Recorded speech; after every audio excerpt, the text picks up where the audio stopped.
హోటల్కి ఒక అబ్బాయి వచ్చి అమ్మ టిఫిన్ తెమ్మంది అని అడిగాడు. అప్పుడు ఆ హోటల్ యజమాని, చూడు బాబు, నువ్వు ఇంకా చాలా బాకీ ఉన్నావు, చాలా రోజుల నుంచి డబ్బులు ఇవ్వట్లేదు, మీ అమ్మకి చెప్పు అంటే, ఇవ్వమని చెప్తానండి అంటాడు. అంటూ గిన్నెలు ఇవ్వు అని చెప్పి అతడికి సాంబారు, ఇడ్లీ, చట్నీ అన్నీ వేసిస్తాడు.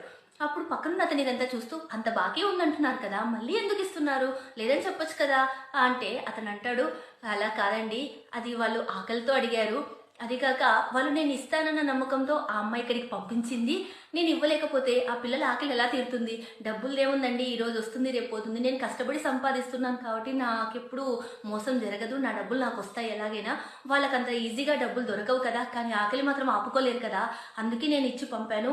అంతేకాకుండా ఇప్పుడు ఆకలితో వాళ్ళు ఉండడం చూసి వాళ్ళమ్మ ఏదైనా తప్పు మార్గంలో వెళ్ళొచ్చు, ఆ పిల్లలు దొంగతనం నేర్చుకోవచ్చు, ఇవన్నీ జరగకుండా నేను ఆపగలిగాను కదా, అందుకే నేను వాళ్ళ కడుపే కదా నింపుతున్నాను, అంతకన్నా మంచి కార్యం ఏముంటుంది అని చెప్పాడు. అతడు ఇవంతా విని అవును నిజమే కదా అనుకున్నాడు. అందుకే మనము ఎంత డబ్బు సంపాదించినా అవసరానికి మీకు చేతనైనంత చేయండి, అవసరానికి శక్తికి మించి చేయాల్సిన అవసరం లేదు. మనకు చేతనైనంతలో నలుగురికి సహాయపడి తిండి పెడితే అస్సలు అది చాలా పుణ్యం.